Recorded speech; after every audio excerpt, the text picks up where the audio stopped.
వద్దులేండి, నేను మంతా అయితే లాజిక్లు మాట్లాడతా. మందు కనిపెట్టిందే మాట్లాడుకోవడానికి రా. ఇదిగా వేసుకో. అయ్యి బాబు చాలా ఎక్కువ అండి, నాకు మూత సరిపోద్ది. మూత? మూతకేమెక్కుతాయి? నాకు మూత చాలండి బాబు. పోయింది చెప్తాను.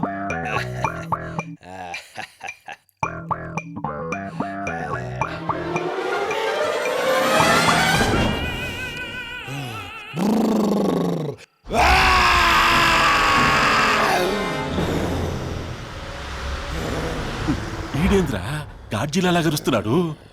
అన్నా నేను ఇంటికి వెళ్తానా, రోజు లేట్ వస్తున్నా, నేను నా వైఫ్ గొడవ చేస్తున్నానా. మాట్లాడుకుందామా? మాట్లాడదాంలే. ఏం మాట్లాడదాం? అదే నువ్వు మా అల్లుడి దగ్గరికి ఎందుకు చేరినట్టు, అసలు నీ స్కెచ్ ఏంది? నా స్కెచ్లు ప్లానింగ్ కూడా తర్వాత మాట్లాడుకుందాం. రోజు ఇంత లగ్జరీగా తాగుతూ తింటున్నారు, అసలు మీ మంత్లీ ఇన్కమ్ సోర్స్ ఏంట్రా? చెప్పు. సెటిల్మెంట్లు చేస్తుంటాం. సెటిల్మెంటా? రారా రాయట్రా.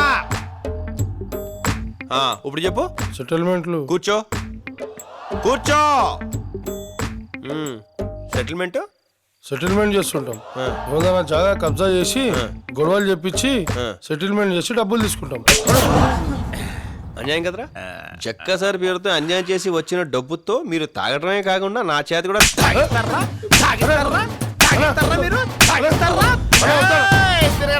అమ్మా నా స్కెచ్ గురించి అడిగో వినకుండా వెళ్ళిపోతాం ఏంటి? నాకు షుగరు, టైంకి ఎంత తిని వండుకుందామని. నా స్కెచ్ గురించి వినమా? పొద్దున్నే ఇంటగా మీరు కూడా నువ్వు పైకి వెళ్ళిపోయి ఇంటికి వెళ్ళిపోయి ఇక్కడ తాగింది ఎందుకురా? ఏందబ్బయ్యా ఇది? తాగింది మూత. ఎంత తాగావని కాదు, ఎంత ఎక్కిందని. ఒరే నాకు తెలకడుతాను, నువ్వు ఒక్కరే వెళ్ళటానికి నీ వెనకాల 6 స్కార్పియోలు, ఇంతమంది బోకులు, నువ్వు సింగిల్ గా వెళ్ళవేంట్రా? అది కాదమ్మా. ఎక్కడున్నావు? స్కార్పియో దగ్గర ఆపావులే. నీ మూలంగా ఎంత ట్రాఫిక్ జాము. సిగ్నల్ దగ్గర నీ బండి ఆగగానే వెనకాల యూనిఫామ్ లో షపా షపా అని 6 బళ్ళాగటం, దాని వెనకాల 100 బళ్ళాగటం. పబ్లిక్ కి ఎంత న్యూసెన్స్, ఎంత ప్రాబ్లం రా. అన్న వదిలే అన్న. మీ అన్నయ్య అసలు ఎప్పుడు పట్టుకున్నాను రా నేను? నీ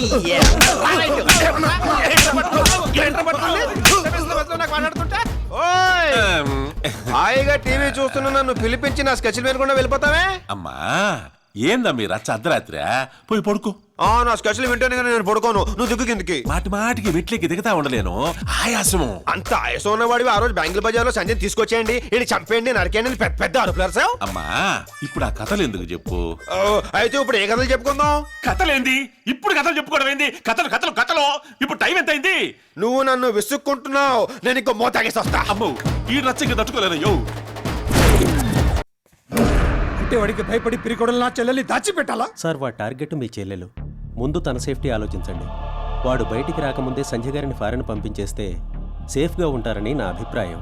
కొంచెం కూల్గా ఆలోచించండి. అన్నయ్య నాకు బస్సుకి టైం అయింది, నేను బయలుదేరుతాను. ఎక్కడికి? విజయవాడలో నీ నెత్త మీద ఉన్నవాడిని తీసుకొచ్చి నా నెత్త మీద పెట్టావు. నువ్వు కన్ఫ్యూజ్ అవుతున్నావు అన్నయ్య. ఆడిని నేను తీసుకురావడం ఏంటి, నన్నే వాడు తీసుకొచ్చాడు. ఆడిని ఇక్కడికి తీసుకురాకుండా ఉండటానికి శతవిధాలా ప్రయత్నించాను. ఆఖరికి వాడు బ్లాక్మెయిల్కి లొంగిపోయాను.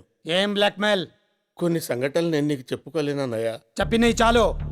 సందని అబ్రాడ్కి పంపిస్తున్నాను. తను ఇండియా వదిలే వరకు ఈ ఇంట్లో నుంచి నాకు తెలియకుండా ఎవరు బయటికి వెళ్ళకూడదు.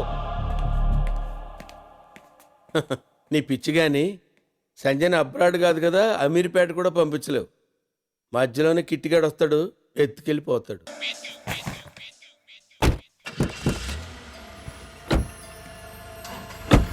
పోనీ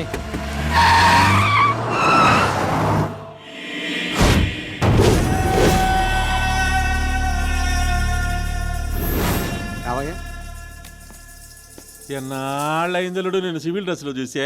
నిన్న ఇట్లా చూస్తే సంధ్య ఎత్తుకు రావాళ్ళ, అదే వచ్చి నేను పెళ్లి చేసుకుంటది. ఒప్పుకోవడానికి సంజయ్ లేదు. మరి 5 నిమిషాల క్రితమే సంజయ్ని అబ్రాడ్కి పంపించడానికి షిండే ఎయిర్పోర్ట్కి తీసుకెళ్లాడు. బయట ఉండే మాకు తెలియలా, లోపలుండే నీకెట్టా తెలిసింది? సన్నాసులకి సగమే తెలుస్తుంది. రిజిస్టర్ పెడదా, ఇదిగో పెట్టు. సార్ ఎవరో కృష్ణ అంట పెద్దమ్మ గుడి కుంకుమ మీకిమ్మని ఇచ్చారు. ఈడు పెద్ద డెక్కలుడు, మాతో పాటు వచ్చినోడు నీకు సపరేట్ గా పార్సల్ ఎందుకు? మాకు ఇచ్చి పంపించొచ్చుగా. ఆ షిండే గాడి మీద కోపంతో ఆయన జారదీసి మా మీదకు దోలేవు. రాత్రి మోత మందు దాగాడు చేసిన రచ్చ అంతా ఇంత కాదు. ఆడు తిట్టిన తిట్లకి నేను విషం దాగి సర్దాం అనుకున్నానంటే నమ్ము, అని పంపించేయాలుడు. అస్తమానం వాడిని పంపించేయమంటే ముందు నిన్ను పంపించేస్తా.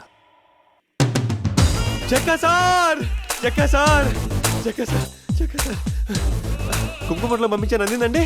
అందిందమ్మా. ఇక నీ ఓవర్ యాక్షన్ ఆపతా. జక్కా సార్ ఎప్పుడు బయటకు వస్తారా, ఎప్పుడు నా కోరిక తీరుస్తారని ఎదురు చూసే నాది ఓవర్ యాక్షన్. చూడండి జక్కా సార్. నీ కోరిక ఎప్పుడూ కాదులే, ఈ రోజే తీరుస్తా. సంధ్యని తీసుకొద్దాం పద. జక్కా సార్ మీరు ఇలా సడన్ గా అనౌన్స్ చేస్తే ఎలాగండి? నేను ఇంకా ప్రిపేర్ అవ్వలేదు, ఏమి ప్లాన్ చేయలేదు. ప్లాన్ ఏందిరా? అదే ప్లాన్ అంటే అది కొంచెం హడావుడి ఉండాలి కదా. టెన్షన్ వచ్చేస్తుంది. టెన్షన్ ఎందుకు పిచ్చోడా? సరే